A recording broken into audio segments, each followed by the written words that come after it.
দেখো বন্ধুরা, দেখো আমি তোমাদের দেখিয়েছিলাম ওই আলুর পুর ভরা পর্যন্ত ছিল। এবার আমি এটাকে বেলে নিচ্ছি। প্রথমেই এরকমভাবে একটু ময়দা দিয়ে হাত দিয়ে চেপে চেপে চেপে চেপে খানিকটা করে নেব।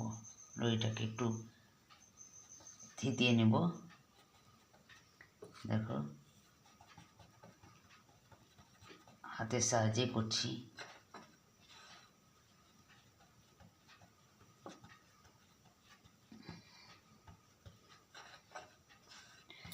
এরপর এইভাবে আস্তে আস্তে করে চাপ দিয়ে দিয়ে যাতে পুরটা না বেরিয়ে যায়, তার জন্য দেখো এরকমভাবে ঘুরিয়ে ঘুরিয়ে ঘুরিয়ে ঘুরিয়ে,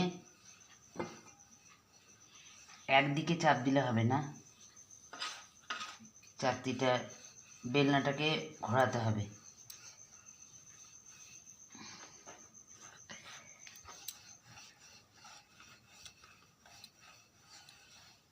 হালকা হাতে এটাকে বেলে নিতে হবে।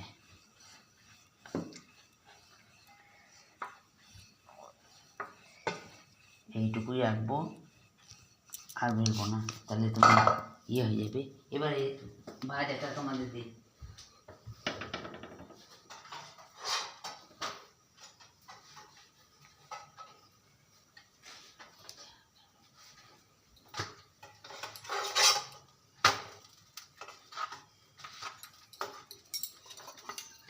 দেখো দু পিঠ আগে একটু ভালো করে সেঁকে নিলাম, এরপর তেল দিয়ে ঘুরিয়ে নেব।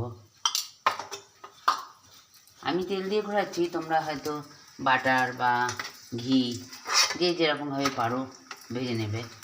আমি একটু সাদা তেল ইউজ করেছি, সাদা তেল দিয়ে করেছি। আগে একটু ভালো করে সেঁকে নিয়েছি।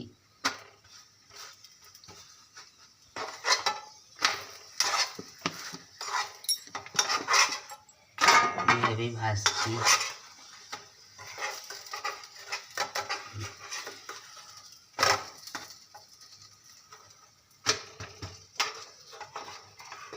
আমার হয়ে গেছে। এদিকে আমি পরোটা করে নিয়েছি। দেখো দেখো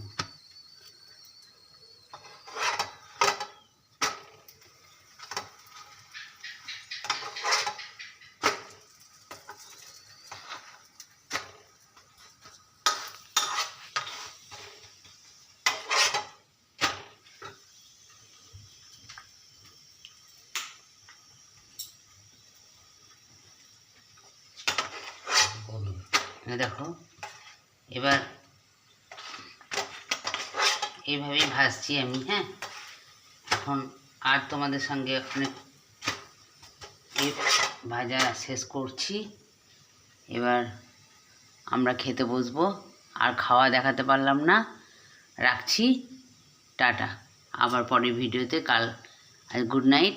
কাল সকাল আবার দেখা হবে।